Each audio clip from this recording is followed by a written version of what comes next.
A single dad janitor walked into a hotel suite and found 3 hitmen seconds away from executing a billionaire CEO. He never knew who she was. Tonight, I'm sharing a story about Corey Daniels, a night custodian at the Azure Crown Hotel, who became an unlikely hero when he stumbled into something that should have gotten him killed.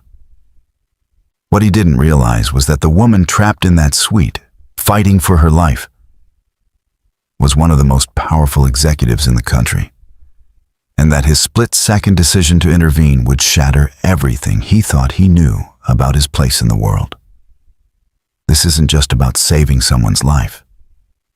It's about what happens after, when courage collides with opportunity, when sacrifice opens doors you never knew existed, and when doing the right thing costs you everything before giving back even more. Stay with me until the end, and comment below with your city so I can see how far this story reaches around the world. Before we jump back in, tell us where you're tuning in from, and if this story touches you, make sure you're subscribed. Because tomorrow, I've saved something extra special for you. The fluorescent lights hummed their familiar tune as Corey Daniels pushed his cleaning cart down the 8th floor hallway of the Azure Crown Hotel.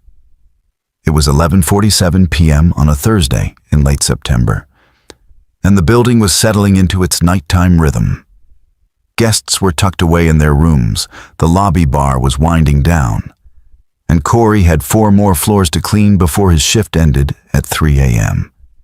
He'd been working as a night custodian at the Azure Crown for 2 years now, ever since the manufacturing plant where he'd spent a decade closed down and moved operations overseas. At 36 years old, Corey had learned not to complain about the hand life dealt him. Complaining didn't pay bills. Complaining didn't put food on the table. Complaining didn't help his 10-year-old daughter, Lily, who was probably fast asleep right now in their small apartment across town, safely watched over by their neighbor, Edith Walsh. The Azure Crown was one of those hotels that catered to business executives and wealthy travelers passing through Harborview, the coastal city where Corey had lived his entire life. The rooms cost more per night than he made in a week, and the guests who stayed here existed in a completely different universe from his own. He saw them sometimes in the hallways or elevators, dressed in expensive suits and designer clothes, talking on phones about deals and mergers and numbers that made his head spin. Corey didn't resent them. He just understood that there were 2 worlds, theirs and his, and the invisible line between them was as clear as the difference between the penthouse suites and the staff break room in the basement. His uniform was clean but worn, the name tag slightly crooked because the pin had bent months ago and he hadn't gotten around to replacing it. His hands were rough from years of physical labor, first at the plant and now here, scrubbing toilets and mopping floors and emptying trash cans filled with the remnants of lives he'd never live. But Corey showed up. Every single night he showed up. Because that's what fathers did. That's what his own father had taught him before a heart attack took him at 52. Worn down by 3 jobs and a lifetime of struggle, Corey remembered the last thing his dad had said to him in the hospital. "You take care of that little girl. You be the man she needs. Nothing else matters." Lily's mother, Jessica, had left when Lily was 3. One day she was there, the next she was gone. A note on the kitchen table explaining that she wasn't ready for motherhood, that she needed to find herself, that she was sorry, but she couldn't do it anymore. No forwarding address, no phone number, no child support. Just Corey and Lily against the world. He'd been doing it alone ever since. 7 years of being both mother and father. Of braiding hair, even though he was terrible at it. Of attending parent-teacher conferences and school plays and doctor's appointments. Of working himself into exhaustion so Lily could have dance lessons and new shoes when she outgrew the old ones and birthday parties with her friends. Corey's phone buzzed in his pocket. He pulled it out carefully, wiping his hands on his uniform first. A text from Edith, Lily, sleeping like an angel. Made her do homework first, like you said. Don't worry about us. He smiled, typing back a quick thank you. Edith was a godsend. A retired teacher in her late 60s, who lived 2 doors down from their apartment. She'd taken one look at Corey's situation 7 years ago and appointed herself as Lily's unofficial grandmother. She watched Lily during his night shifts, never asking for much in return, always insisting that it took a village to raise a kid right. The hallway on the 18th floor was quiet. Most of the rooms had "Do Not Disturb" signs hanging from their doors. Corey methodically worked his way down, collecting trash from the hallway bins, checking that the ice machines were stocked, making sure everything was pristine for the guests who paid premium prices to stay here. Room 1847 was at the far end of the hallway, one of the luxury suites that cost more per night than Corey made in 2 weeks. He'd cleaned it yesterday after the previous guest checked out, but tonight he needed to restock the supply closet next to it. He pulled his keycard from his pocket, the one that gave him access to all the service areas, and headed toward the utility door. That's when he heard it. A woman's voice, sharp and frightened, coming from inside suite 1847. "I already told you, I don't have access to those files from here. You're making a mistake." Corey froze. Guests argued sometimes. Couples fought. Business partners had disagreements. It wasn't his place to intervene in guest affairs. The training had been clear. Mind your business. Maintain discretion. Let management or security handle any disturbances. But something in that voice made the hair on the back of his neck stand up. That wasn't anger. That was fear. A male voice responded, low and menacing. "You're going to give us what we want, Miss Jennings, or this gets very unpleasant very quickly." Another voice, different from the first. "Check the laptop again. She's lying about not having access." A third voice. "We're running out of time. Make the decision."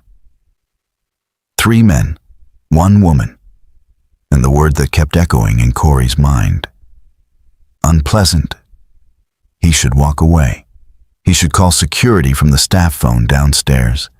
He should let the professionals handle whatever was happening in that room. He had Lily to think about. He couldn't afford to be a hero.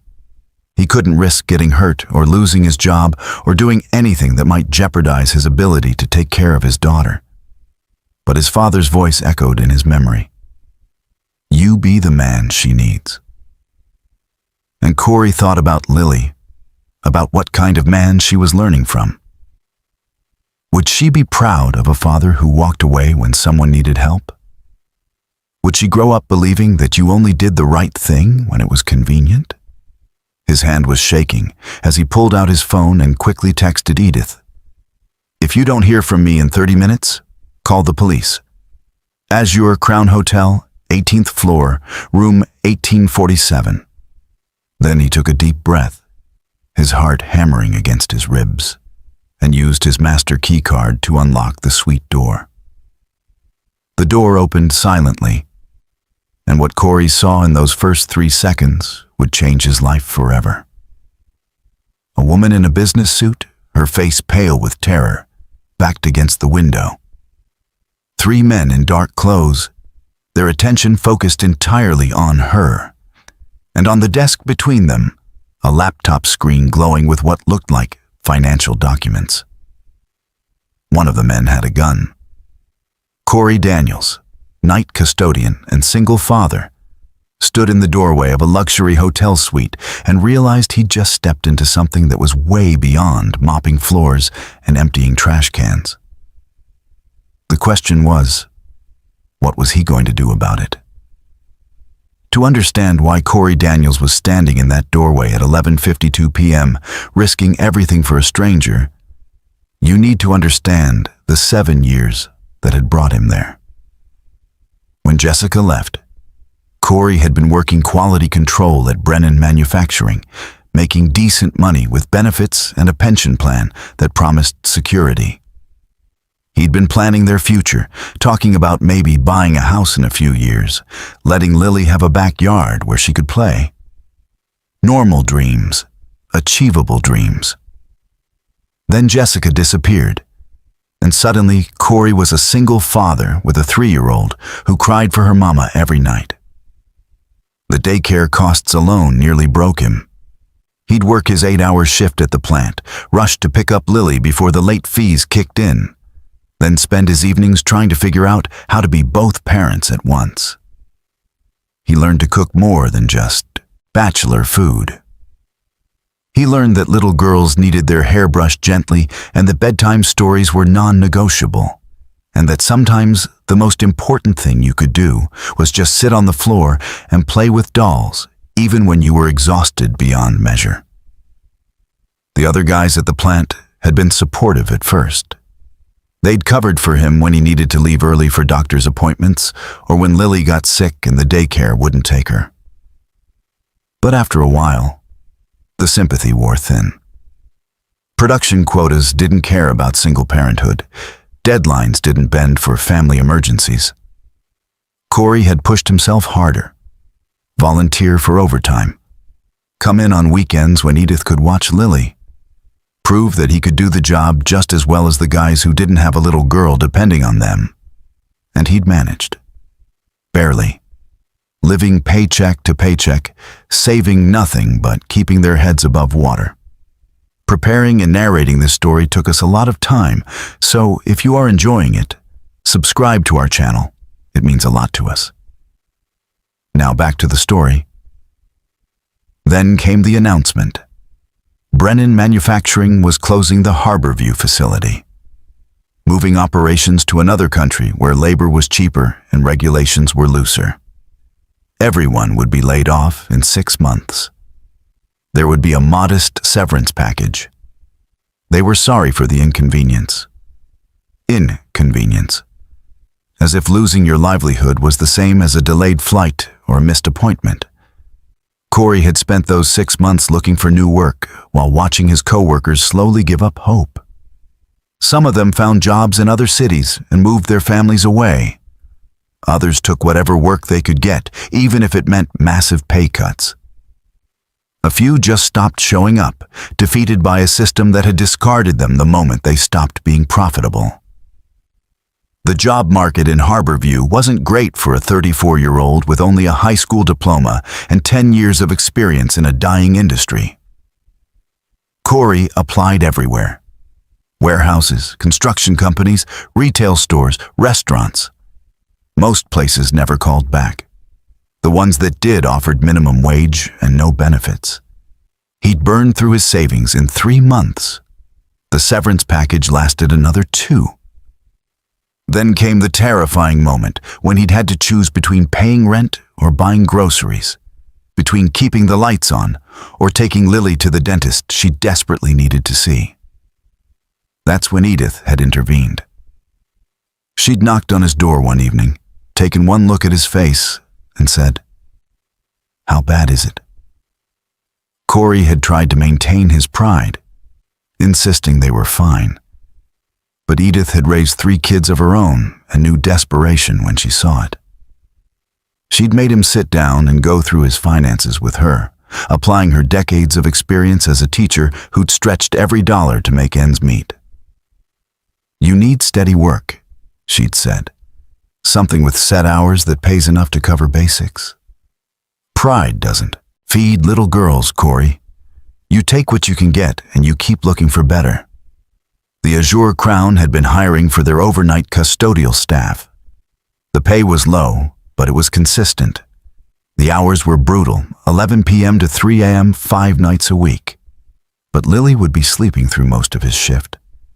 And Edith had volunteered to stay at the apartment during those hours, refusing to accept more than token payment. "I'm retired," she'd said firmly. "I've got nothing but time.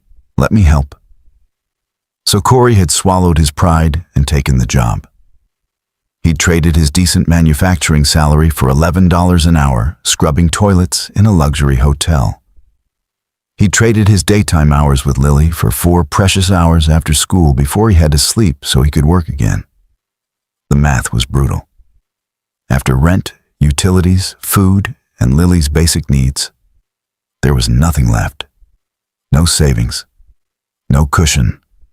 One unexpected expense, one missed shift, one emergency, and they'd be in serious trouble.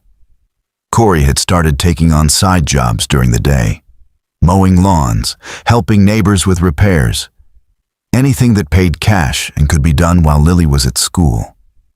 He'd sleep in fragments, 4 hours here, 2 hours there, his body constantly exhausted, but his mind refusing to let him stop because stopping meant failing Lily.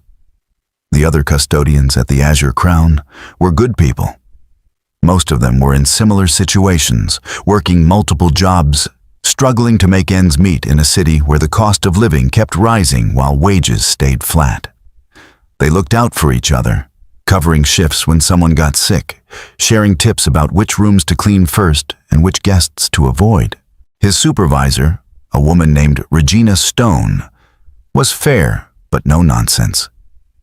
She expected the work done right and on time, but she also understood that her staff were human beings with lives outside the hotel. When Corey had needed to miss a shift because Lily had pneumonia last winter, Regina had let him make it up later in the week rather than docking his pay. Lily had adapted to their new reality with the resilience that kids somehow managed. She never complained about their small apartment or the fact that they couldn't afford the things her classmates had. She'd learned to be careful with her belongings because replacing them wasn't easy. She'd learned that maybe later usually meant probably never. But she was happy. That was the miracle Corey couldn't quite understand. Despite everything, despite having less than most kids, despite a mother who'd abandoned her and a father who was always tired, Lily was genuinely happy. She excelled in school. She had friends. She danced around their apartment singing songs she'd learned on the radio. She hugged him every morning before school and told him he was the best dad in the world. Those moments made every sacrifice worth it. Every double shift, every skipped meal so she could have seconds, every time he said no to something he wanted because she needed something more. He was building a life for her, teaching her that you worked hard, you stayed honest, you took care of the people you loved, and you never, ever gave up. His father's voice was always there in the back of his mind. Nothing else matters. And standing in that doorway at the Azure Crown Hotel at 11:52 p.m., looking at a woman in danger and 3 men with weapons and violence in their eyes, Corey thought about what he was teaching Lily. Was he teaching her that you only helped people when it was safe? That you turned away from injustice because getting involved was too risky? That some lives mattered more than others based on how much money you had or didn't have? Or was he teaching her that when someone needed help, you helped them? Period. Even when it was terrifying.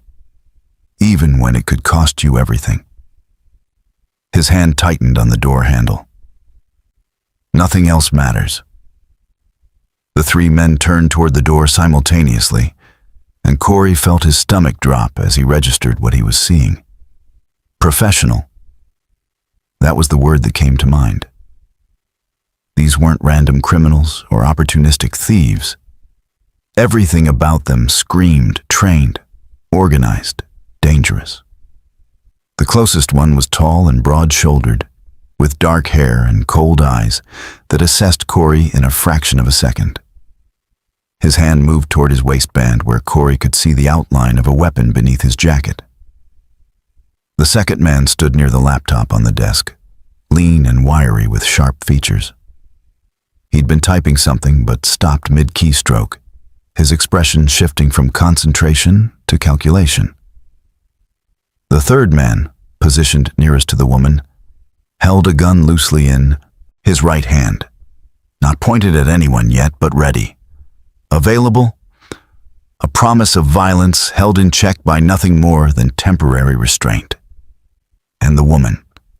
Corey saw her fully now. Mid-40s, with auburn hair that had come loose from what had probably been a professional style. Her gray business suit was expensive, even Corey could tell that. But it was her eyes that caught him. Wide with fear, yes, but also fierce with the kind of intelligence that was still working, still calculating, still looking for any possible way out. "Who the hell are you?" The tall one spoke first, his voice flat and emotionless. Corey's mind raced. His uniform made it obvious he worked here, but that could be an advantage or a death sentence depending on how this played out. His hands were shaking so badly he had to grip his cleaning cart to hide it. "I'm sorry," Corey said, forcing his voice to stay steady. "I heard voices and I thought maybe the room needed service." "At midnight?" The lean one by the laptop didn't sound convinced. "I work nights. Sometimes guests request." He was making it up as he went, praying it sounded plausible. "I can come back later if this is a bad time." "You're not going anywhere." The man with the gun finally spoke. His accent was faint but present. Eastern European, maybe. "Get inside. Close the door." Every instinct screamed at Corey to run, to bolt down the hallway, to get to safety, to call for help. But the woman's eyes found his, and in that moment of connection, he saw something that made running impossible.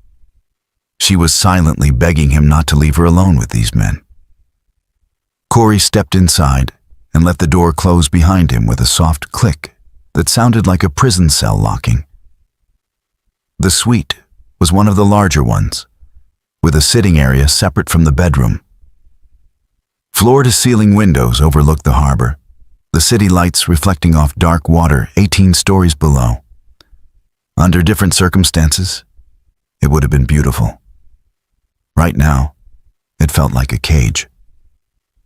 "Please," the woman said, her voice directed at the men, but her eyes still on Corey. "He's just staff. He doesn't know anything. Let him leave." "I don't think so." The tall one moved toward Corey with predatory grace. "You picked a really bad time to show up, friend. Really bad timing." Corey's heart was hammering so hard he thought it might burst. His mouth was dry, his palms sweating. He wasn't a fighter. He'd been in maybe 3 fights his whole life, all back in high school. He had no training, no skills that would help him in a situation like this. But he had something these men didn't account for. He had 7 years of fighting for survival. 7 years of working himself beyond exhaustion, because giving up wasn't an option.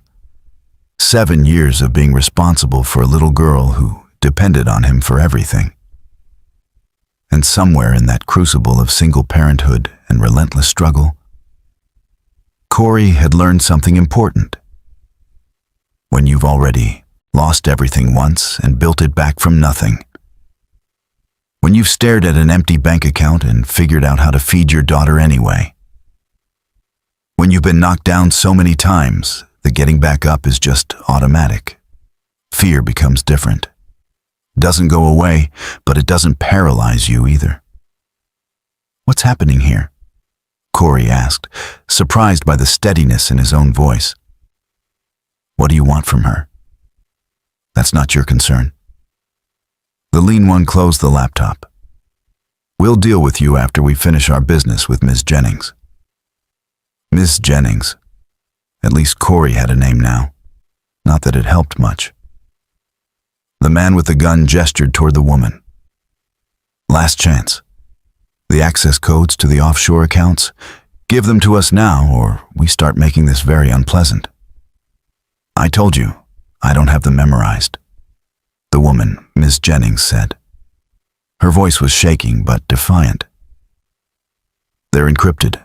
I'd need to access the secure server from my office." "Liar." The gunman took a step toward her. "Your assistant confirmed you have emergency access on your personal devices. We're not stupid."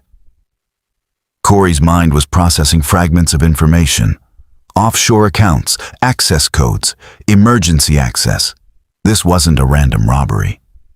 These men were after something specific, something that apparently this woman, Ms. Jennings, controlled. The tall one had reached Corey now. His hand shot out and grabbed Corey's uniform shirt, pulling him close. Corey could smell cigarettes and cologne, could see the absolute lack of mercy in those cold eyes. "Here's what's going to happen," the man said quietly. "You're going to stand over there against the wall. You're not going to move. You're not going to make a sound. And maybe, if you're very lucky and very smart, you walk out of here alive. Understand?" Corey nodded, not trusting his voice. The man shoved him roughly toward the wall near the door. Corey stumbled, catching himself against the wallpaper. From this position, he could see the entire room. The three men forming a loose triangle around Ms. Jennings. The laptop on the desk. The gun still held casually, but ready. And he could see his cleaning cart, still in the doorway. On that cart, among the spray bottles and rags and trash bags, was his phone. The phone he'd used to text Edith. The phone that could call for help if he could just reach it. But 30 feet might as well have been 30 miles with 3 armed professionals between him and escape.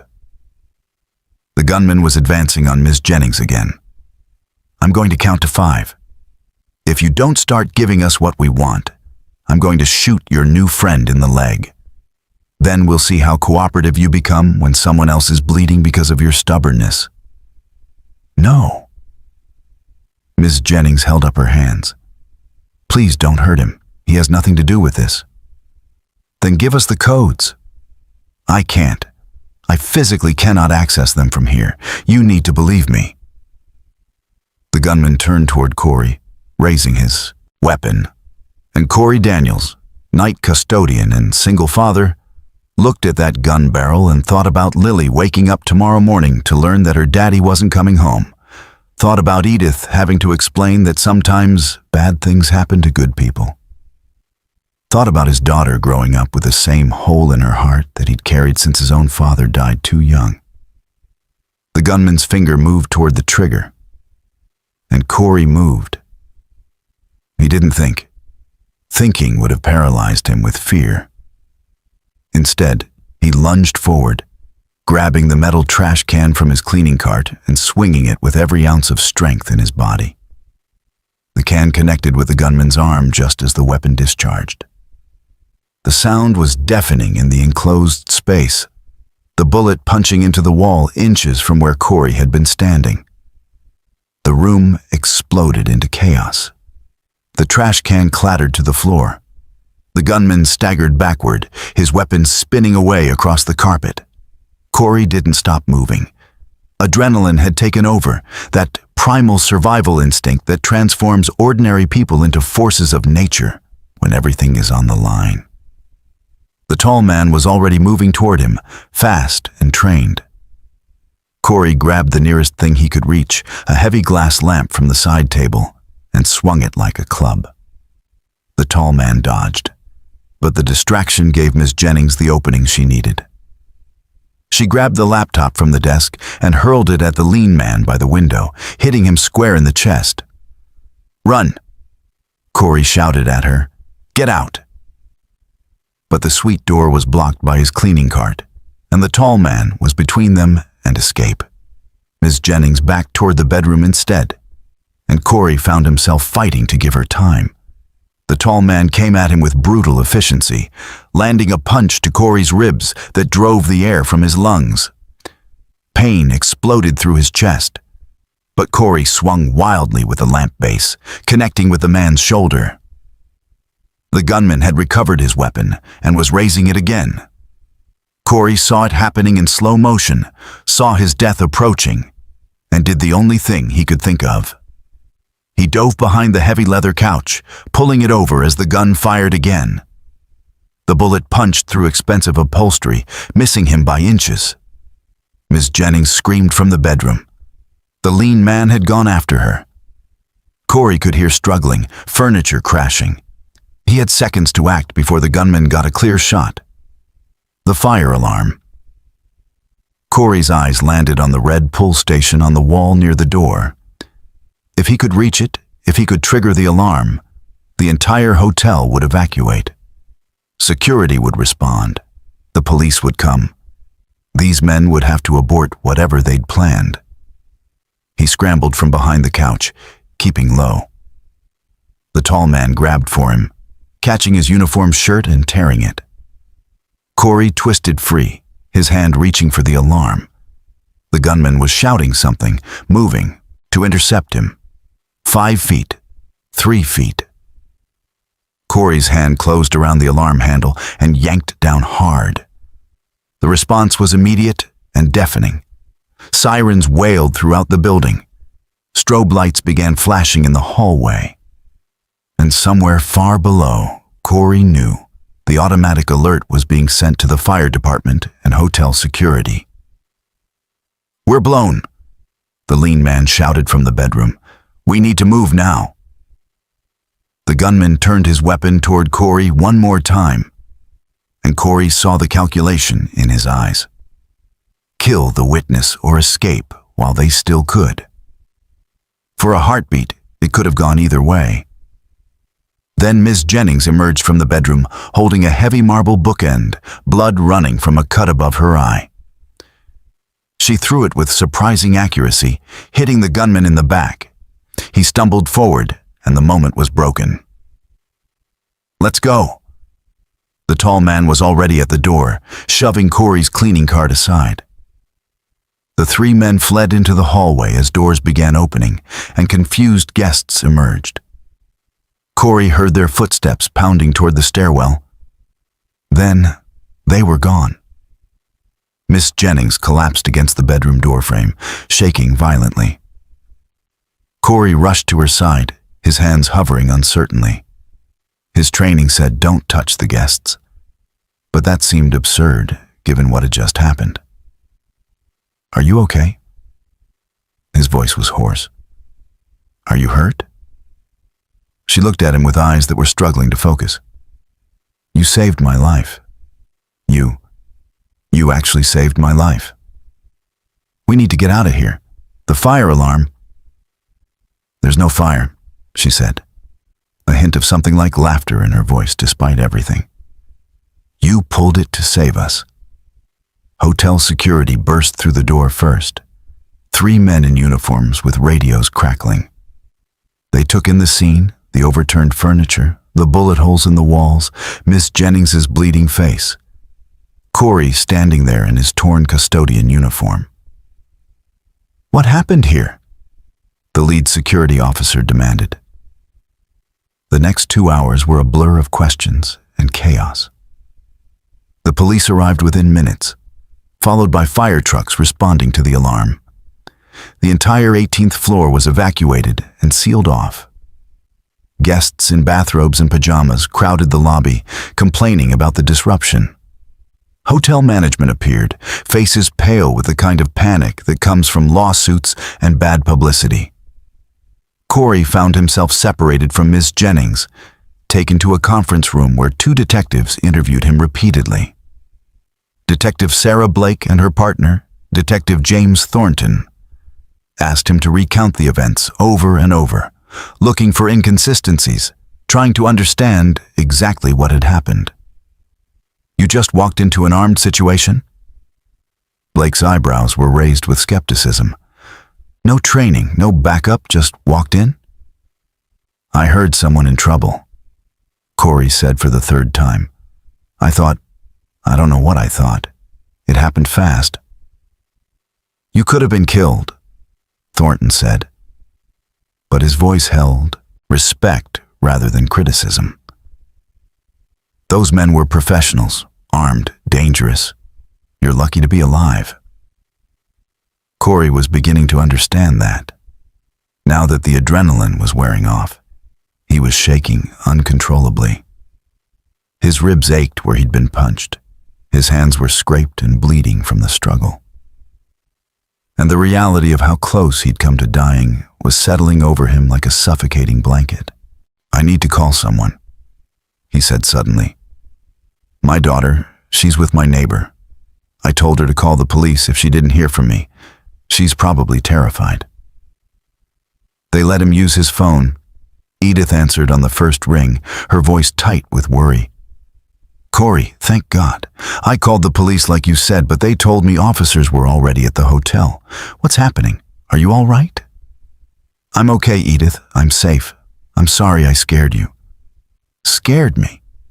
You told me to call the police. I've been losing my mind here. I know. I'll explain everything later. Is Lily still asleep? Out like a light.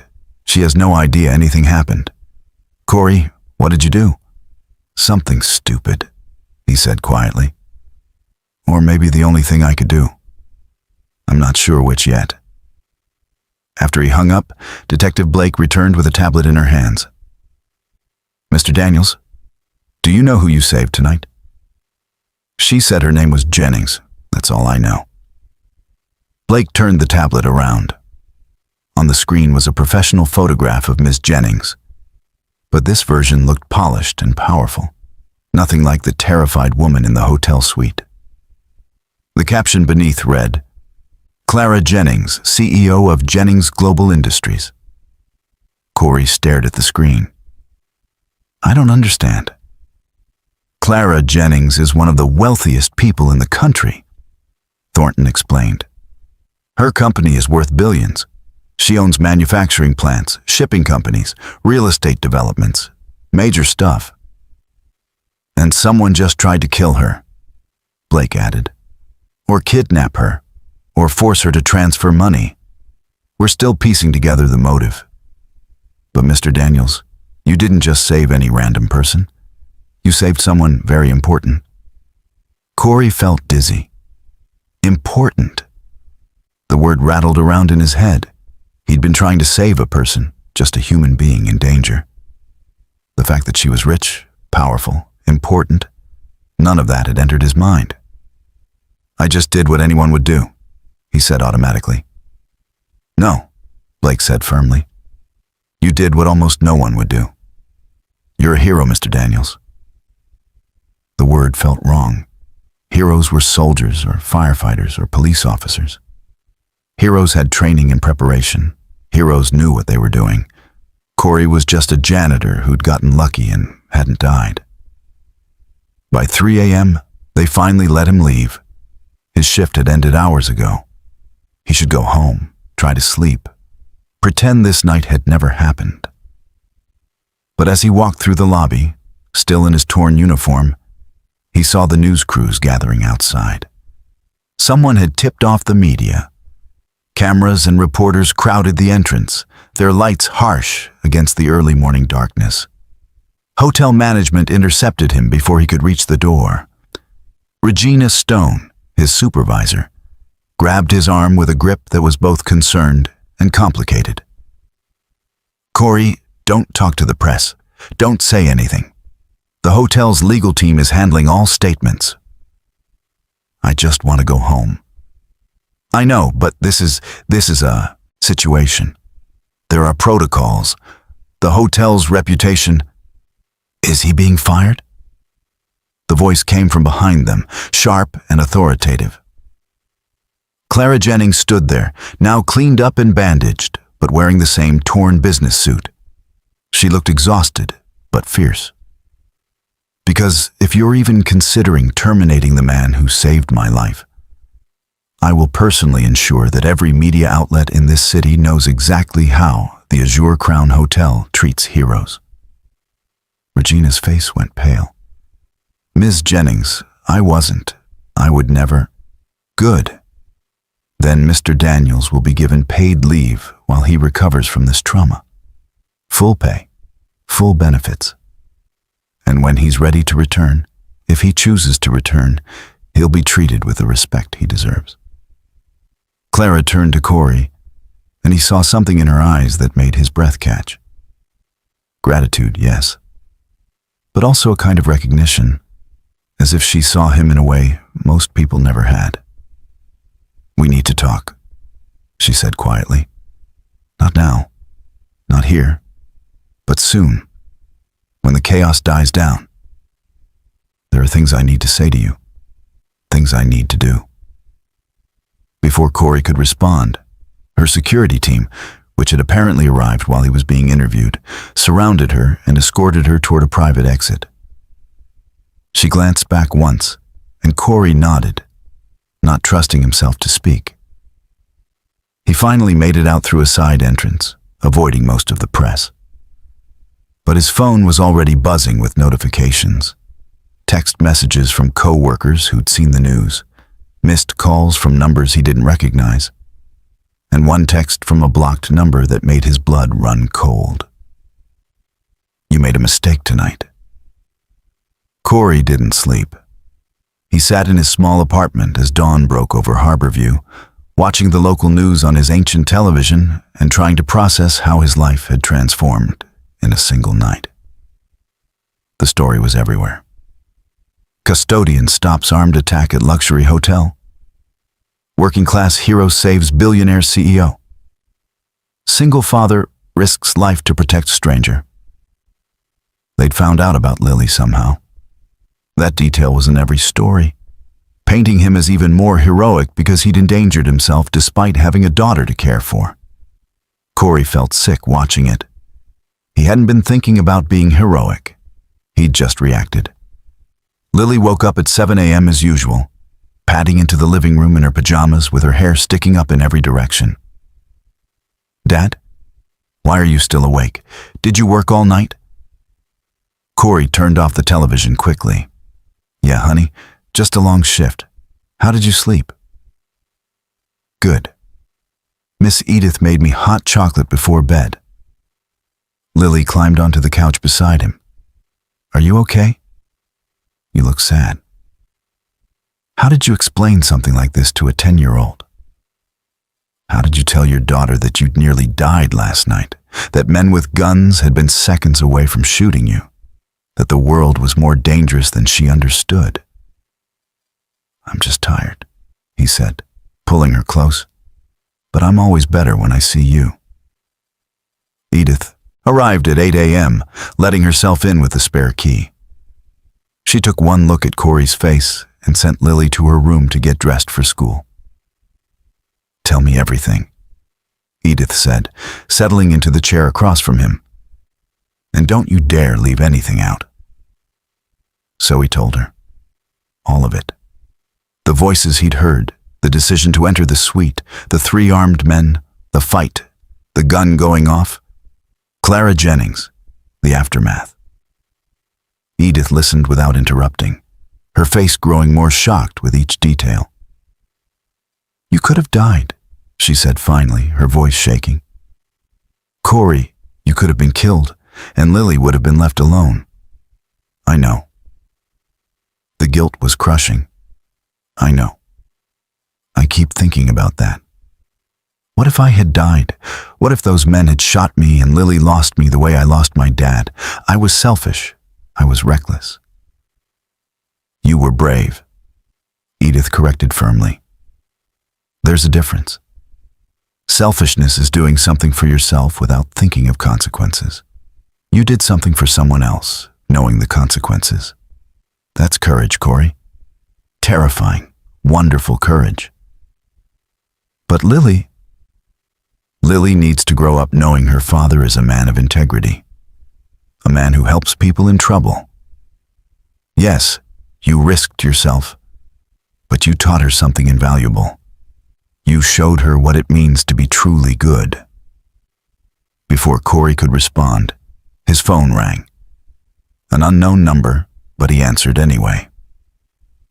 "Mr. Daniels, this is Vincent Cross, head of security for Clara Jennings. Ms. Jennings would like to meet with you today. Would 2 p.m. at her office be convenient?" Corey glanced at Edith, who was listening unashamedly. I don't have transportation. I usually take the bus. A car will pick you up at 1:30 p.m. Please don't worry about anything. Ms. Jennings simply wants to speak with you privately, away from the media circus." After the call ended, Corey sat staring at his phone. Edith was smiling in that knowing way she had. What? He asked. This is going to change your life, Corey. I can feel it. It was one night, one incident. Nothing has to change. But even as he said it, he knew it wasn't true. That threatening text message proved it. His face was on the news. His name was public. Whatever anonymity he'd had was gone. The car that arrived at 1:30 p.m. was nicer than any vehicle Corey had ever been in. Black, sleek, with leather seats, and a professional driver who called him Sir. Lily was at school. Edith had agreed to pick her up later. And Corey sat in the back of that expensive car wearing his best clothes, a button-down shirt he'd bought at a thrift store 2 years ago, and pants that were getting a bit too short in the legs, and felt completely out of place. The drive took 30 minutes, moving from his modest neighborhood into the business district where glass towers reached toward the sky.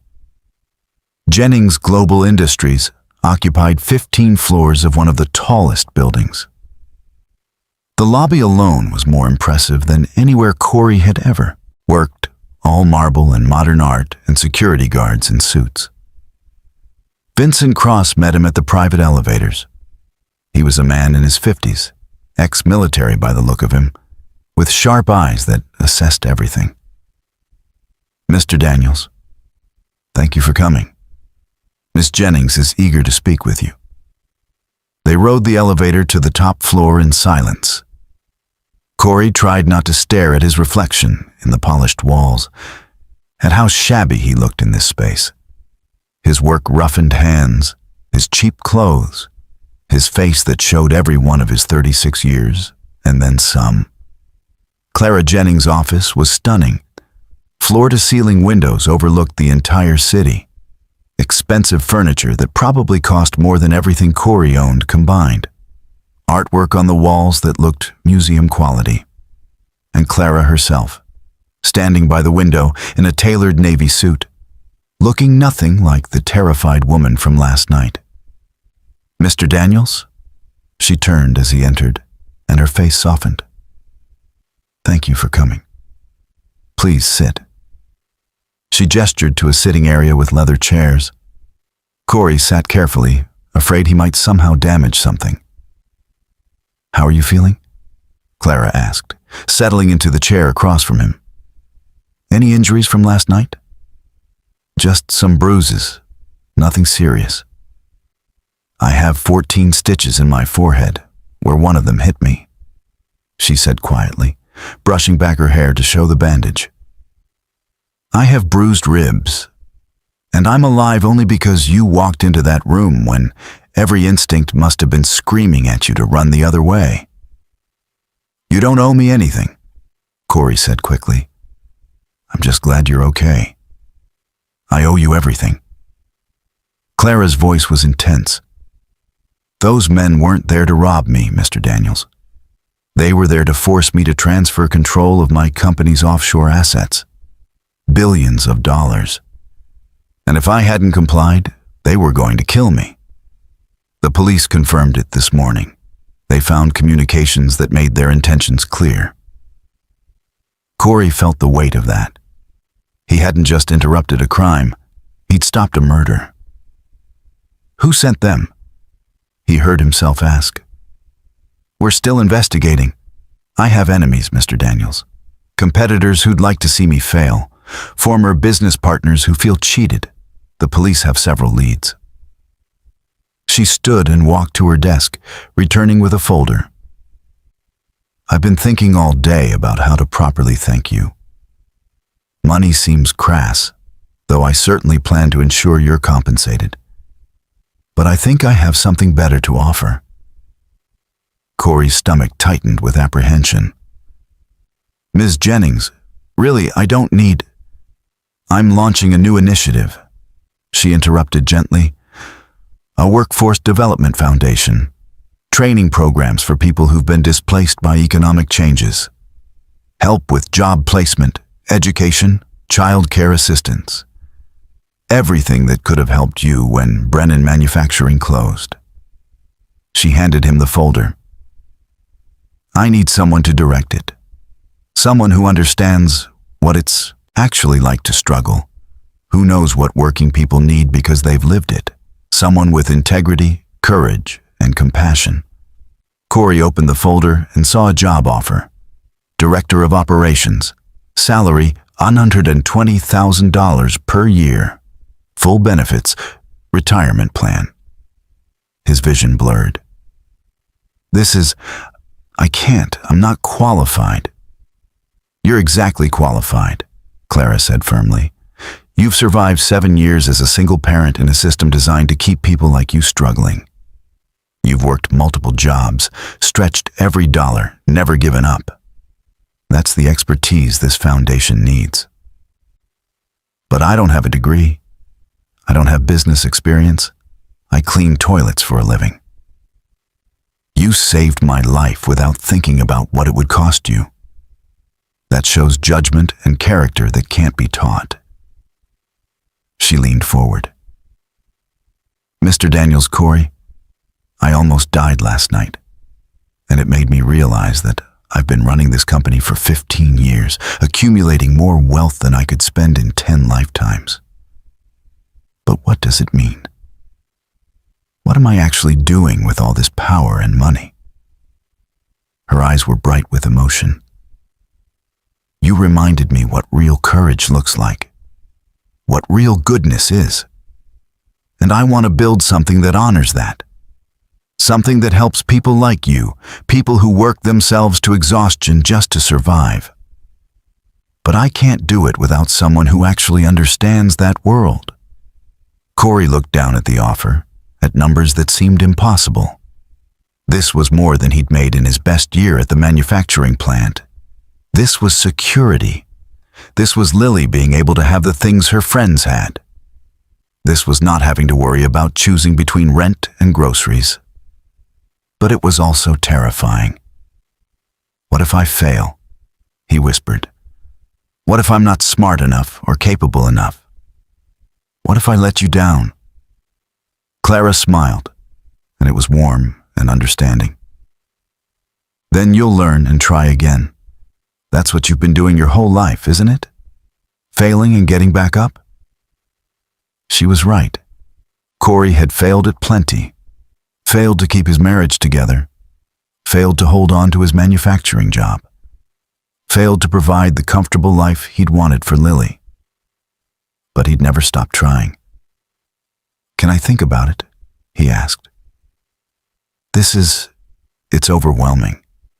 I need to talk to my daughter. To Edith, my neighbor. I need to process this. Take all the time you need, Clara said. The offer stands. No pressure, no strings attached. Whether you accept this or not, you'll be compensated for what you did last night. You've earned that. Corey talked to Edith first. She listened to the whole thing, read the job offer 3 times, and then looked at him with those wise eyes that had seen decades of human behavior. What's holding you back? She asked simply. Fear. Feeling like a fraud. Worry that I'm not good enough. And if you don't take it? If you go back to cleaning hotels and working yourself to death? What does that teach Lily? That hard work matters. That you don't take handouts. This isn't a handout, Edith said firmly. You saved that woman's life. You earned this opportunity. And teaching Lily that she should turn down legitimate opportunities because of pride, that's not the lesson you want her to learn. That evening, Corey sat Lily down and explained the situation in terms she could understand. A woman had been in trouble. Dad had helped her. Now she was offering Dad a different job that would pay better and have normal hours. Lily's face lit up. Does that mean you could pick me up from school sometimes? Like other kids' parents? The simple hope in her voice broke something in Corey's chest. He'd been so focused on whether he deserved this, whether he was qualified, that he'd forgotten what it could mean for Lily. Real time together. No more exhaustion. The ability to actually be present instead of just surviving. "Yeah, honey, I could pick you up from school." "Then you should do it, Dad. You should definitely do it." Corey called Clara Jennings that night and accepted the position. Her joy was genuine and overwhelming. She wanted him to start in 2 weeks, giving him time to give notice at the Azure Crown and prepare for the transition. She'd arrange for training, for support, for everything he'd need to succeed. His first day at Jennings Global Industries was terrifying. Corey stood in the lobby wearing a new suit that Clara's assistant had helped him pick out, still feeling like an imposter despite the professional clothes. The security guard who checked his ID did a double take, recognizing him from the news coverage that was still circulating a week later. "You're the hero," the guard said with genuine respect. "The guy who saved Miss Jennings. Man, that was incredible." Corey mumbled something grateful and headed to the elevators, his heart pounding. The office Clara had given him was on the 14th floor, modest compared to hers, but luxurious compared to anything he'd ever had. A real desk, a computer, a window overlooking the city. His name on the door, Corey Daniels, Director of Operations, Workforce Development Foundation. His assistant, a efficient woman in her 30s named Patricia Hayes, knocked on his door at 9 a.m. sharp. "Good morning, Mr. Daniels. I've prepared your schedule for today. You have orientation with HR at 10, lunch with Ms. Jennings and the executive team at noon, and a foundation planning meeting at 2. Please, call me Corey. Mr. Daniels sounds wrong." Patricia smiled. "Corey it is, and I'm Patricia. We're going to do great things together." The executive lunch was Corey's first real test. He sat at a table with people who had master's degrees and decades of corporate experience. Clara's CFO, Daniel Wright, her chief of operations, Sharon Morris, her head of legal, Thomas Brennan, all of them professionally polite, but Corey could feel their skepticism. "So, Corey," Daniel said carefully, "Clara tells us you're going to be spearheading the Workforce Development Initiative. What's your background in foundation management?" "I don't have one," Corey said honestly. "My background is in struggling to keep my daughter fed and housed while working jobs that paid poverty wages. That's the expertise I'm bringing." There was a moment of uncomfortable silence. Then Clara spoke, her voice quiet but firm. "Corey understands our target demographic because he is our target demographic. He knows what displaced workers need because he's been one. That perspective is invaluable." Sharon leaned forward. "With respect, Ms. Jennings, perspective is important. But running a foundation requires specific skills: budget management, program development, stakeholder relations." "All of which can be taught," Clara replied. "What can't be taught is integrity and real understanding of the population we're serving. I trust Corey. You should too." The tension at the table was palpable. Corey realized he'd have to prove himself every single day. These people would be watching, waiting for him to fail, ready to say they'd been right to doubt Clara's decision. After lunch, the foundation planning meeting included community partners, nonprofit directors, and government liaisons. Corey mostly listened, taking notes, trying to absorb the vocabulary and concepts being thrown around. Grant structures, impact metrics, stakeholder engagement. It was like learning a foreign language. But then they started discussing the actual programs, and something shifted. They were talking about job training and manufacturing skills, and Corey found himself speaking up. "With respect, manufacturing isn't coming back the way it was. I worked at Brennan for 10 years before they moved operations overseas. Training people for jobs that don't exist anymore that isn't helping them. We need to focus on skills for industries that are actually hiring." The room went quiet. A nonprofit director named Helen Walters raised an eyebrow. such as healthcare support services. The hospitals and clinics are always hiring for positions that don't require 4-year degrees. Home health aides, medical assistants, phlebotomists. Technical skills, maintenance, building operations, green energy installation. Those jobs exist right now, and they pay decent wages. Helen nodded slowly. That's a smart analysis. Most foundations default to traditional manufacturing training without considering market realities. Another partner chimed in. What about childcare assistants? That's often the barrier that prevents people from taking advantage of training programs. Absolutely critical, Corey said with feeling. I couldn't have worked my schedule without my neighbor watching my daughter. Most people don't have that. Childcare needs to be part of any program we design, not an afterthought. He could feel the room's attitude shifting. They were actually listening to him, taking his input seriously, recognizing that his experience had value. Over the next 2 weeks, Corey threw himself into learning everything he could. Patricia was patient, teaching him the systems and protocols. Clara checked in daily, offering guidance and support. Vincent Cross, the security chief, gave him a crash course in personal safety, noting that the threat against Clara, and by extension Corey, hadn't been fully neutralized yet.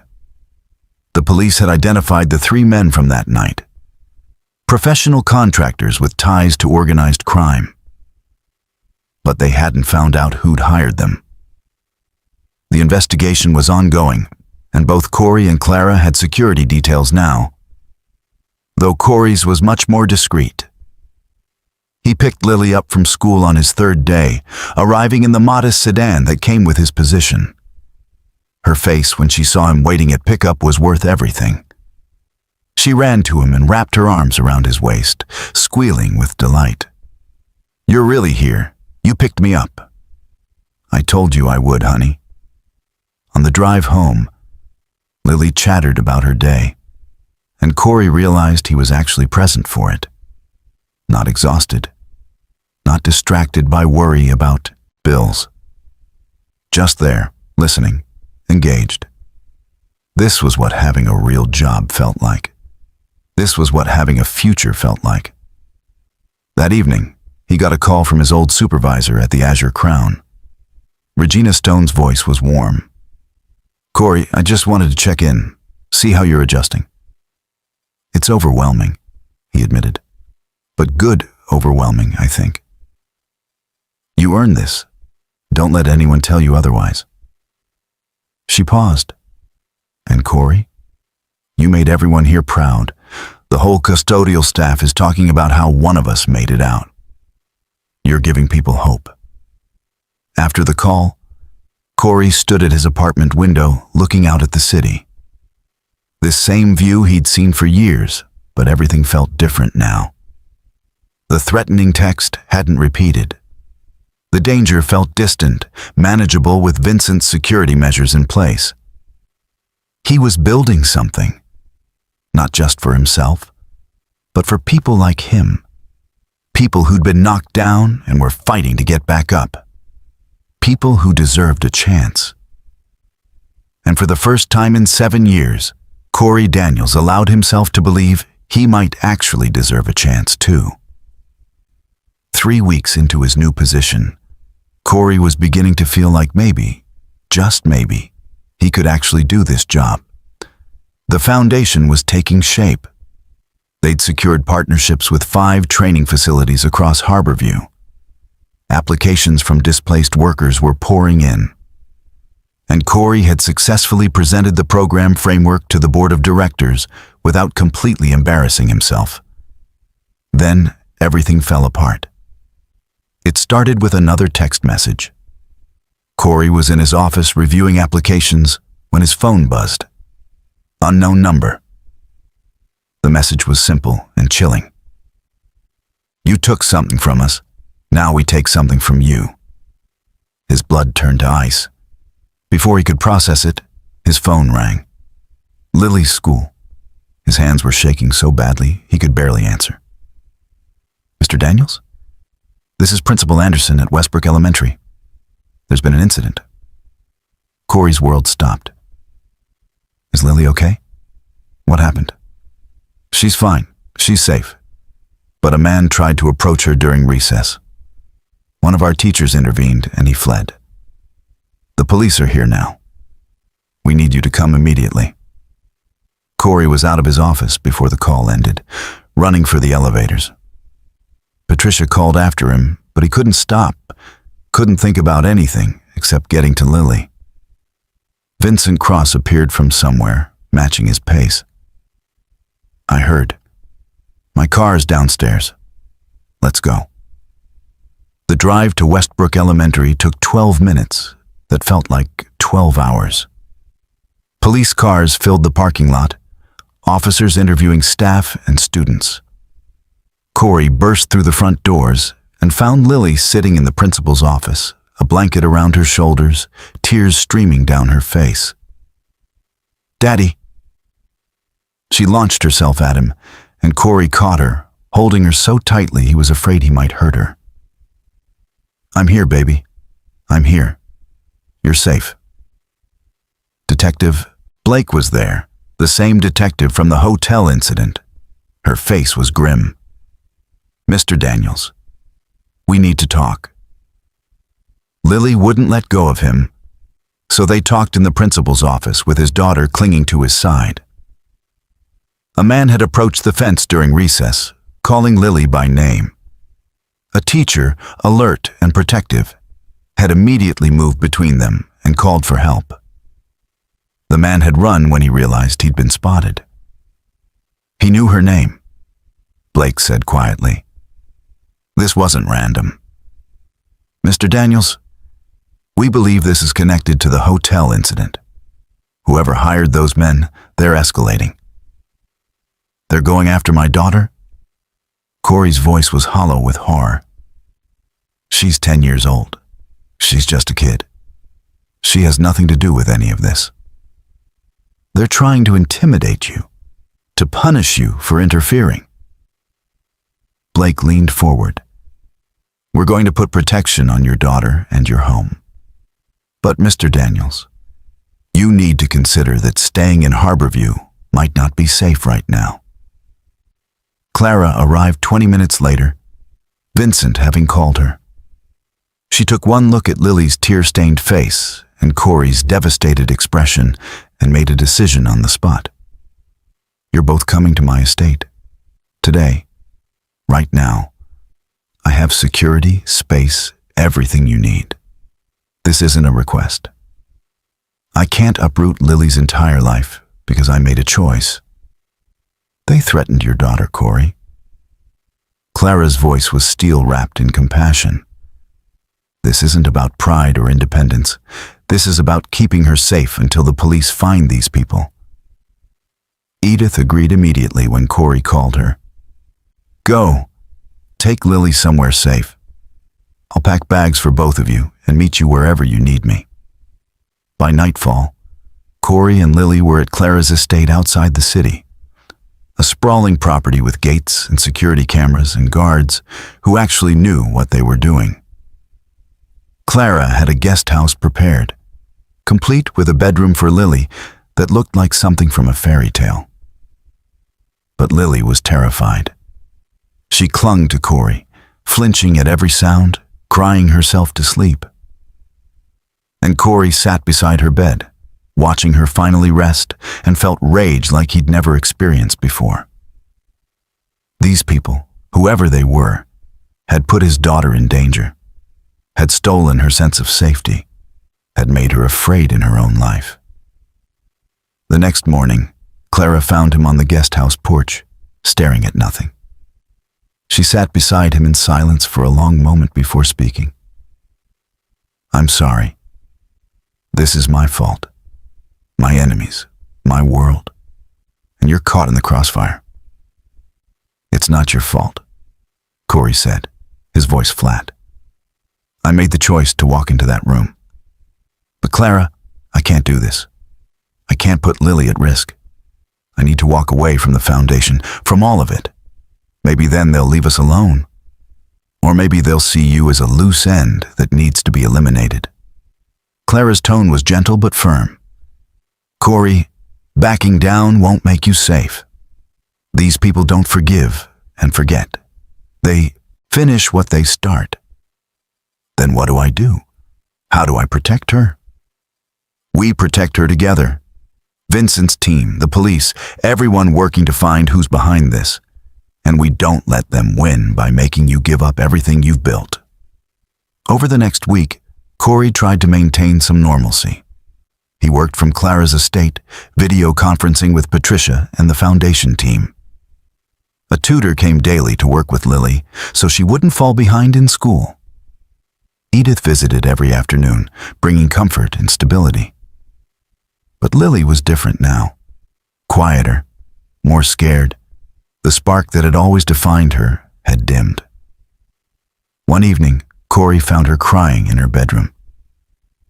I want to go home, Daddy. I want my room and my school and my friends. I don't like being scared all the time. He held her, his own tears finally coming. I know, baby. I'm so sorry. I'm trying to fix this. Is it because you helped that lady? The one on TV? Yeah. Some bad people are angry that I stopped them. Lily was quiet for a long moment. Then she looked up at him with those wise eyes that sometimes seemed too old for her face. But you did the right thing. Teacher says we should always help people who need help. Sometimes doing the right thing has consequences. Then the consequences are wrong, not what you did. Her certainty was absolute. The moral clarity of someone who hadn't yet learned that the world was complicated. You're a hero, Daddy. Heroes have to be brave, even when bad people try to scare them. Her words broke something open in Corey's chest. She was right. Giving up, hiding, running away. None of that would teach Lily what he wanted her to learn about courage and integrity and standing up for what was right. That night, after Lily was asleep, Corey found Clara in the main house library. She was working late as usual, papers spread across the desk. I'm not quitting, he said without preamble. The foundation, the job, none of it. I'm seeing this through. Clara looked up, and her expression softened with something that looked like relief. I'm glad. But Corey, the danger is real. I know. But Lily just reminded me that you can't let bad people dictate your life. That courage means standing firm even when you're terrified. He moved closer to the desk. I need to know we're doing everything possible to find these people, to end this threat permanently. Vincent has been coordinating with the FBI. They've traced the money trail from the original attack. They're close, Corey. Very close. How close? They have a name.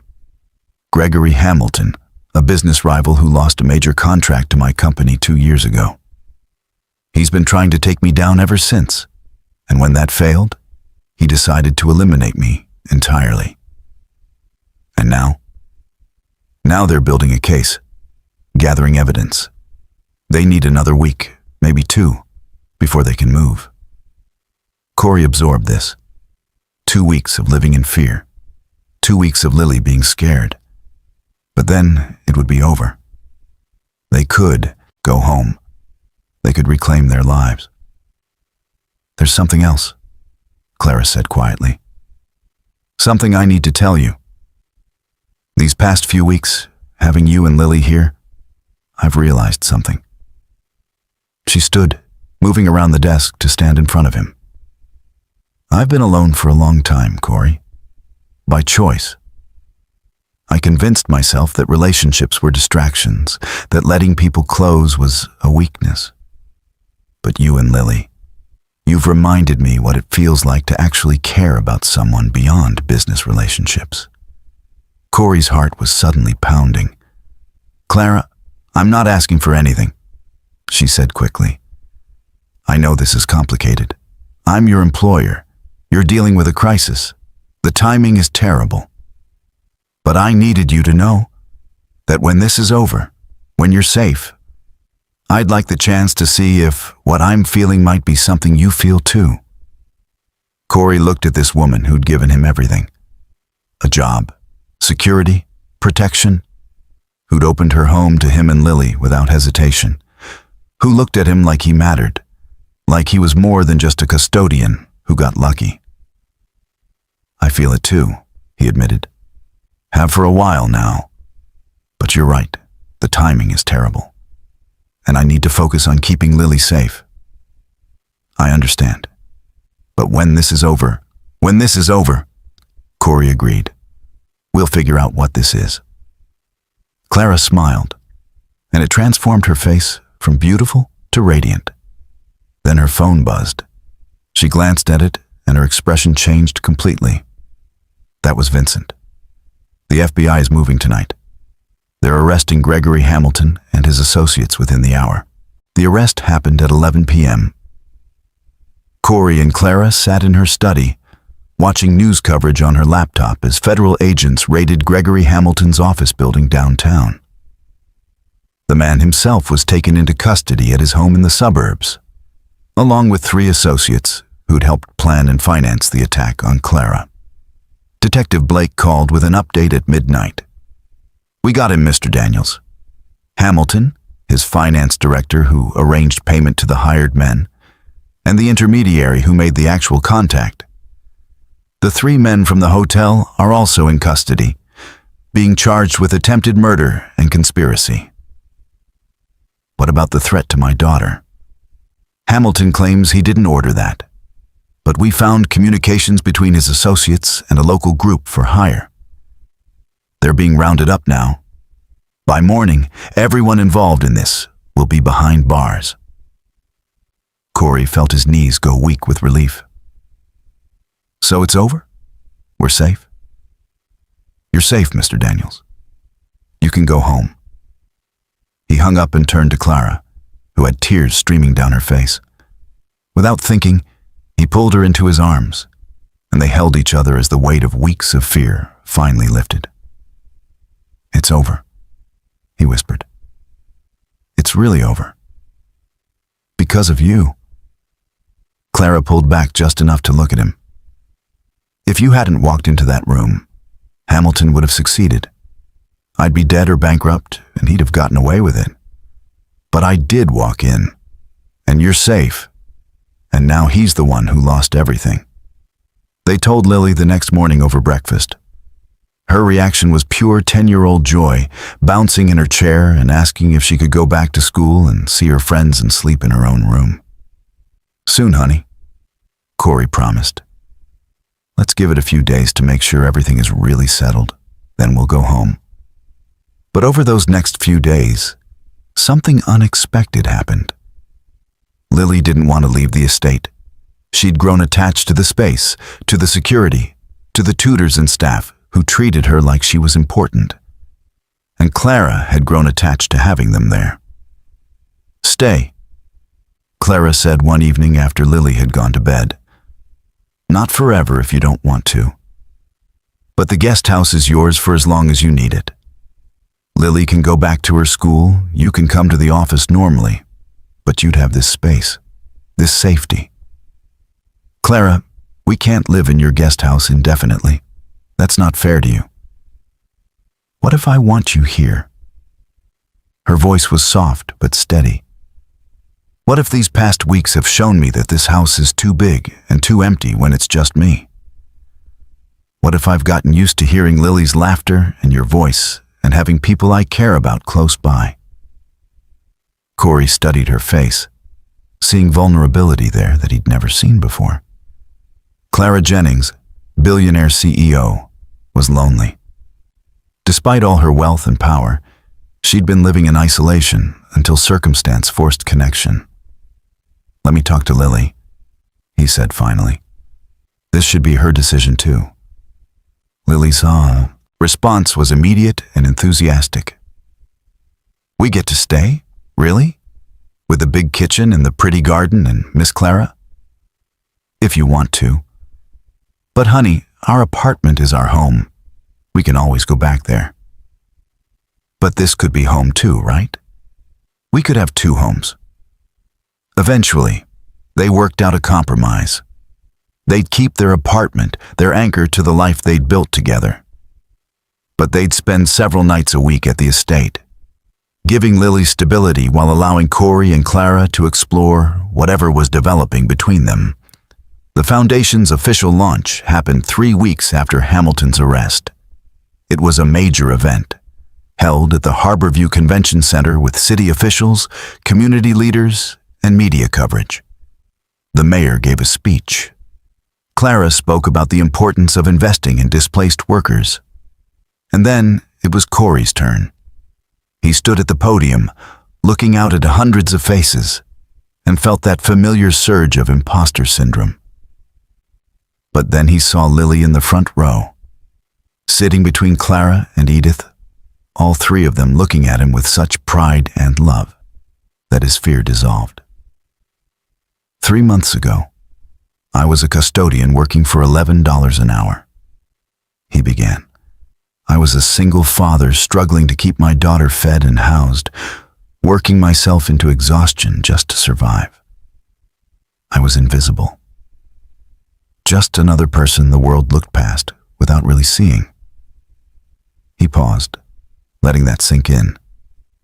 And I'm still that person. Taking this job, wearing this suit, standing on this stage, none of that has changed who I am fundamentally. What changed is that someone saw me, really saw me, saw potential where I only saw limitations, saw value where I only saw failure. Corey looked directly at Clara. This foundation exists because Clara Jennings believes that everyone deserves to be seen, that your circumstances don't define your worth, that given opportunity and support, people can transform their lives. He turned back to the audience. We've received over 300 applications in our first month. 300 people who are exactly where I was.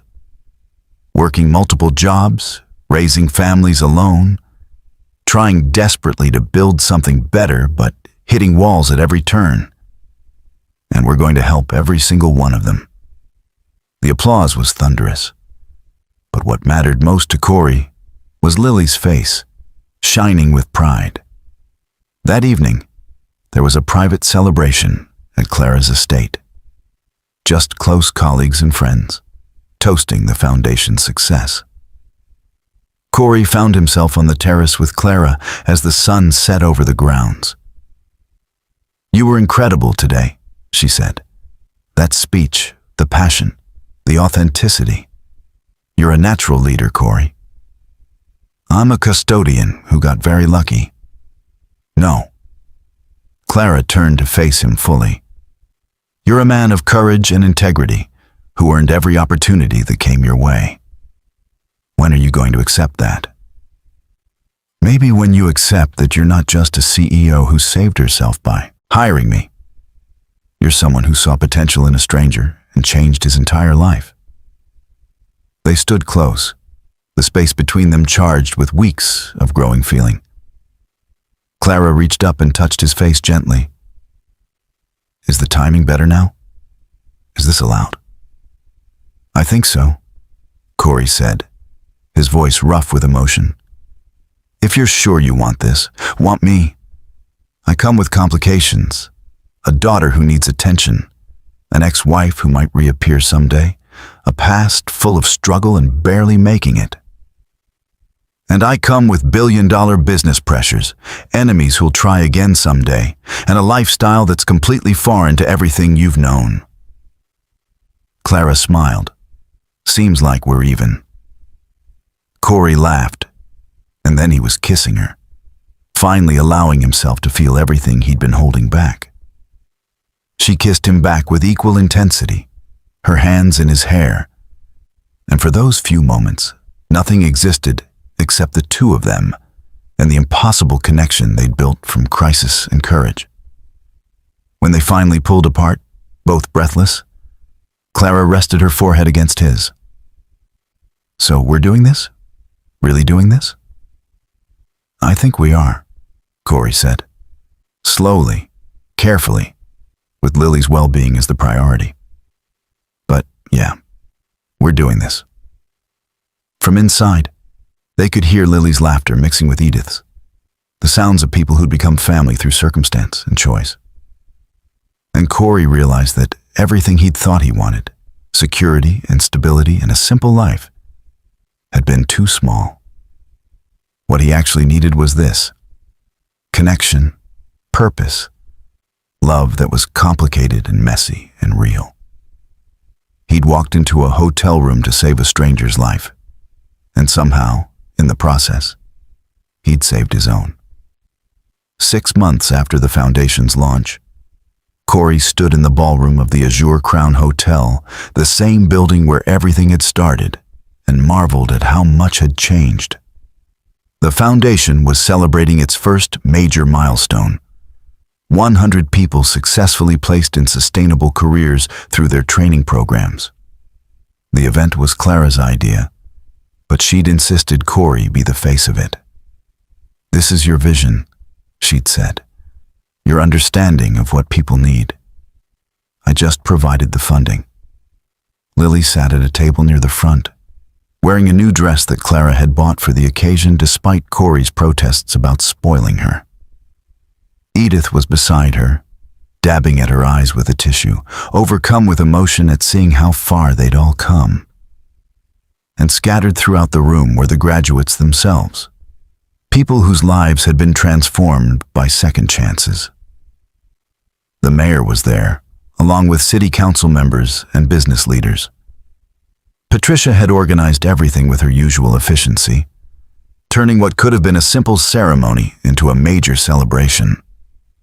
Even Regina Stone, Corey's old supervisor, had been invited, and she'd hugged him tightly when she arrived.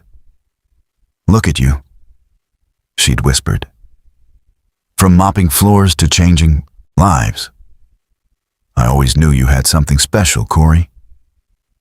Vincent Cross provided discreet security, though the threat level had dropped significantly since Hamilton's arrest. The investigation had revealed that Hamilton acted alone in his vendetta against Clara, and with him imprisoned awaiting trial, the danger had passed. Clara took the stage first, elegant in a midnight blue gown, commanding attention without effort. But when she spoke, her words were humble and genuine. "6 months ago, I nearly died in a suite upstairs. I was saved by a man who had every reason to walk away, but chose courage instead. Corey Daniels reminded me that real power isn't measured in dollars or market share. It's measured in the lives you touch and the good you create." She gestured toward where Corey sat. "This foundation exists because one person decided that someone else's life mattered more than his own safety.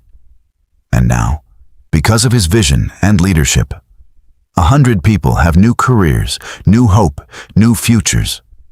That's the ripple effect of courage. That's what happens when good people are given the opportunity to lead." The applause was warm and sustained. Then it was Corey's turn. He made his way to the stage, his heart pounding, but his steps steady. Lily gave him a thumbs up, and that small gesture of confidence from his daughter steadied him. "I've given a lot of speeches over these past months," Corey began.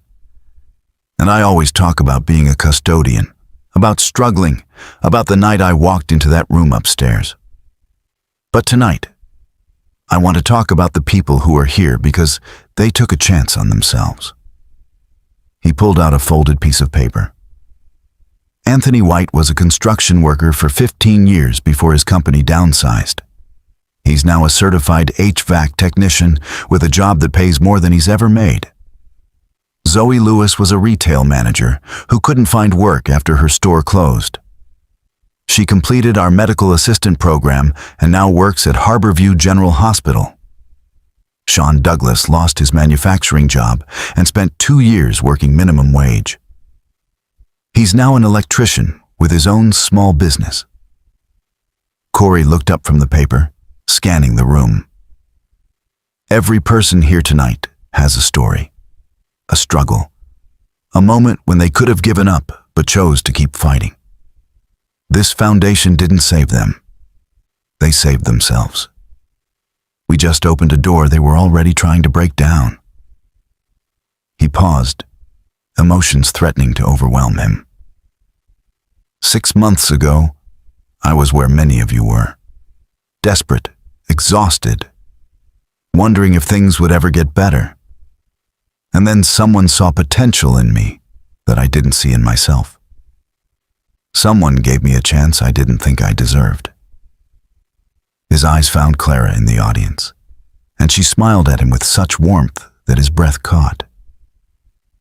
This foundation is about paying that forward, about making sure that everyone, regardless of their circumstances, gets the chance to build something better. Because that's what we all deserve.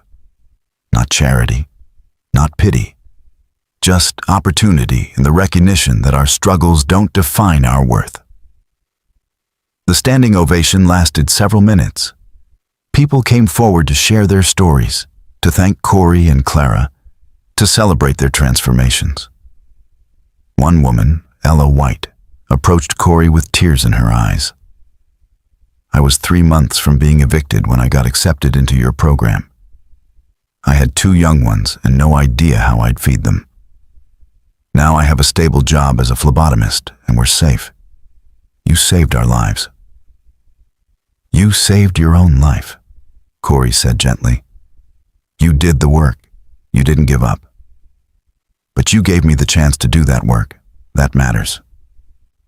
Later, after the formal program ended and people were mingling, Clara found Corey on the same terrace where he used to stand during his custodial shifts, looking out at the city. You were amazing tonight, she said, slipping her hand into his. The way you connect with people, make them feel seen and valued. That's a gift, Corey. I just remember what it felt like to be invisible. I don't want anyone to feel that way. They stood together in comfortable silence, watching the city lights reflect off the harbor. Over the past 6 months, their relationship had deepened slowly and carefully. They'd had date nights when Lily was with Edith, family dinners at the estate, long conversations about their pasts, their fears, their hopes. Clara had been patient with Corey's insecurities about their different worlds, and Corey had been gentle with Clara's fear of vulnerability. I have something to ask you, Clara said, a note of nervousness in her voice that was rare for her. And I want you to really think about it before answering. Okay? Move in with me. Permanently. You and Lily. Not as my employees or guests, but as family. I know it's fast. I know it's complicated. But these past months, having you both there, even part-time, it's made my house feel like a home for the first time in years. Corey's heart was racing. Clara, that's a huge step. I know. And if you're not ready, I understand. But Corey, I love you. I love Lily. I want to build a life together, whatever that looks like. The words hung in the air between them. I love you. Clara Jennings, billionaire CEO, loved him. Corey Daniels, former custodian and single father, was loved by someone extraordinary. I need to talk to Lily first, he said carefully. This affects her more than anyone. She needs to want this. Of course. Take all the time you need. But when Corey broached the subject with Lily the next morning, her response was immediate. Can I call her Mom? Or is that weird because she's not my real mom? Corey felt tears sting his eyes. Honey, your real mom is whoever loves you and takes care of you. If you want to call Clara Mom, I think she'd be honored. Then yes. Lily bounced with excitement. I want to live there all the time. I want us to be a real family. 2 weeks later, they moved out of their small apartment. Corey felt a pang of nostalgia as he packed up the space that had been their sanctuary through the hardest years. But Edith, helping with boxes, squeezed his shoulder. "This isn't an ending, dear. It's a beginning. And that little girl deserves a home with space to grow and people who love her. You deserve that too." The estate became their home in ways Corey hadn't expected. Lily flourished with room to run and play. Clara softened, learning how to be part of a family. And Corey discovered that accepting love and support wasn't weakness, but wisdom. 5 years after that night in the hotel suite, Corey Daniels stood in the lobby of the Azure Crown Hotel and looked at the bronze plaque that had been installed near the elevators. It read, "On this site, courage changed everything. In honor of Corey Daniels, whose bravery reminds us that ordinary people can achieve extraordinary things." He still felt uncomfortable with the recognition, but Clara had insisted. "Let people be inspired," she'd said. "Let them see that one good choice can transform everything." The foundation had grown beyond anything Corey had imagined. They now operated in 6 cities across 3 states. Over 2,000 people had completed their training programs. Graduation rates were at 94%. Job placement rates at 89%. They'd become the model that other workforce development initiatives studied and tried to replicate. But numbers didn't capture the real impact. The families that stayed together because parents found sustainable work. The kids who didn't have to worry about food or housing anymore. The communities that strengthened because their members had hope and opportunity. That was the true legacy. Corey had become a recognized voice in workforce development, speaking at conferences and advising policymakers. He'd published articles about the importance of lived experience in leadership. He'd been profiled in magazines and featured on news programs. But he never forgot where he came from. Never lost sight of the fact that he'd been desperate and struggling before Clara gave him a chance. Clara herself had transformed in ways that surprised everyone who knew her. She'd softened her approach to business, prioritizing ethical practices over pure profit. She'd become a champion for workers' rights and fair wages. And she'd learned how to balance her corporate responsibilities with being a mother to Lily, a role she'd embraced with unexpected passion. Because 2 years after they'd moved in together, Corey and Clara had gotten married in a small ceremony at the estate. Lily had been the flower girl, walking down the aisle with such pride and joy that half the guests cried. And when the officiant asked if anyone objected, Lily had shouted, "No way, they're perfect together," sending ripples of laughter through the gathering. Now, at 15, Lily was thriving. She volunteered at the Foundation's youth programs, helping younger kids whose parents were going through the training. She'd inherited Corey's compassion and Clara's determination, a powerful combination that suggested she'd do great things someday. Edith was still a constant presence in their lives, having officially become Lily's grandmother in every way that mattered. She'd moved into a cottage on the estate property, finally accepting that letting people care for her wasn't a burden, but a gift. Today was special, though. Today marked the 5th anniversary of the Foundation's launch, and they were celebrating at the Azure Crown Hotel, coming full circle to where everything had begun. The ballroom was packed with graduates, donors, community partners, and supporters. The programs they'd created had changed thousands of lives. The ripple effects of that one night of courage had spread farther than anyone could have predicted. But for Corey, the most meaningful moment came when a young woman approached him during the reception. She was in her early 20s, professionally dressed, confident. "Mr. Daniels, I'm Sarah Morrison. You probably don't remember me. But 5 years ago, my mother was in your first training cohort." "Zoe Lewis?" Corey's face lit up with recognition. "Of course. Your mother was in our medical assistant program. How is she? She's incredible. She's now a supervisor at Harborview General. But I wanted to tell you something. Before your foundation, we were about to be evicted. My mom was working 3 part-time jobs, and we were still drowning. I was 17, and I'd accepted that I wasn't going to college. We couldn't afford it. Sarah's eyes were bright with emotion. But then Mom got into your program. Everything changed. She got stable work. I was able to stay in school. And Mr. Daniels, I just graduated from nursing school. I'm starting my job at the same hospital where my mom works. None of that would have happened without you. Corey felt his throat tighten. Your mother did that. She's the one who didn't give up. But you gave her the chance to succeed. That matters. And I wanted you to know that because of what you built, I'm going to spend my career helping people too.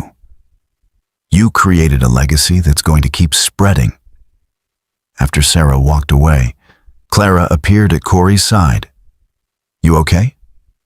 You look overwhelmed. I am, he admitted. In the best possible way.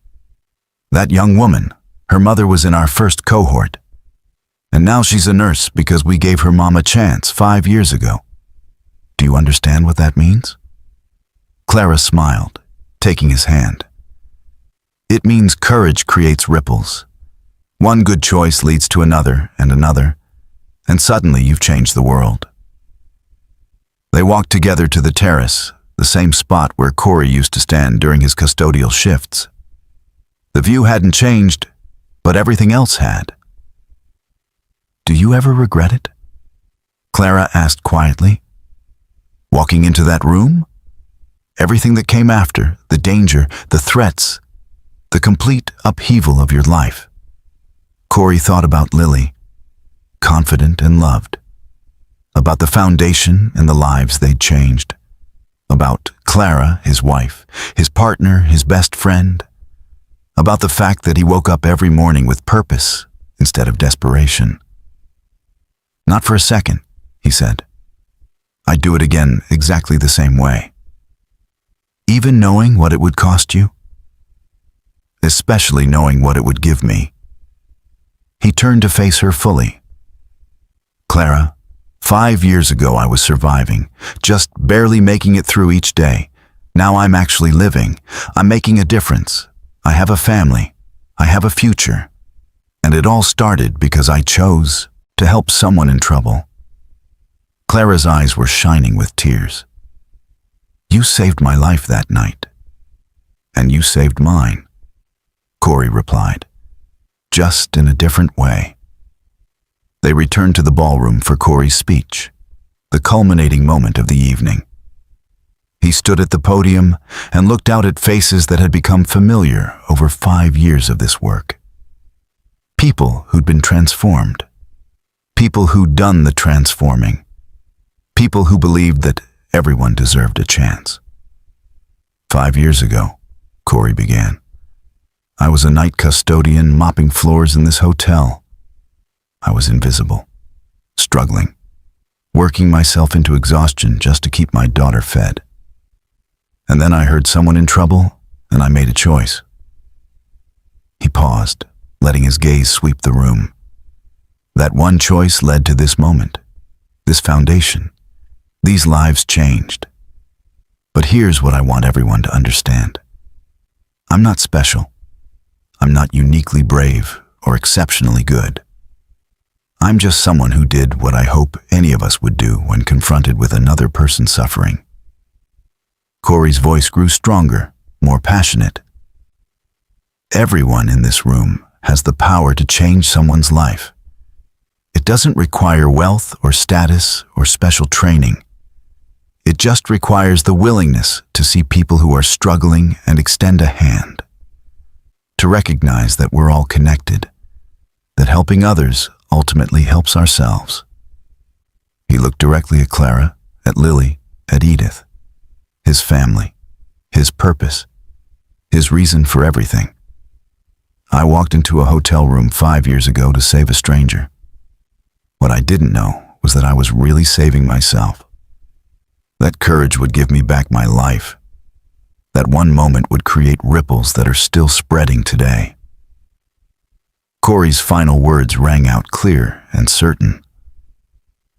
So I challenge everyone here tonight.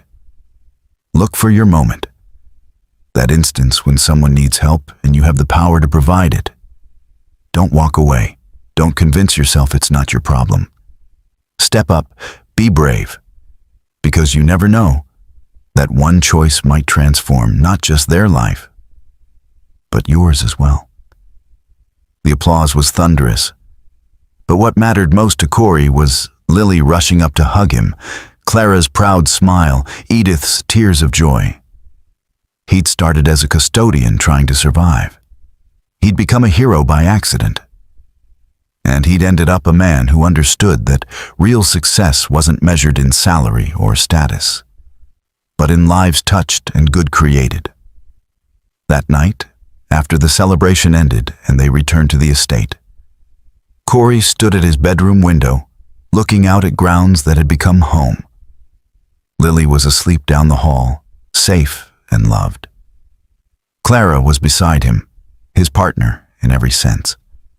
And somewhere out in the city, people were building better lives because he'd had the courage to help when it mattered most. He thought about his father, gone too young, and hoped that somehow he knew that Corey had become the man he was supposed to be, that he'd protected Lily the way his father had taught him, that courage had been worth the cost. And Corey Daniels, former custodian and current director of a foundation that changed lives, understood the deepest truth. We save ourselves by saving others. We find our purpose by serving. We become who we're meant to be by having the courage to act when action is needed most. 5 years ago, 3 hitmen had cornered a billionaire CEO in her hotel suite. A single dad janitor had changed their plans. And in doing so, he'd changed everything. Up next, you've got 2 more standout stories right on your screen. If this one hit the mark, you won't want to pass these up.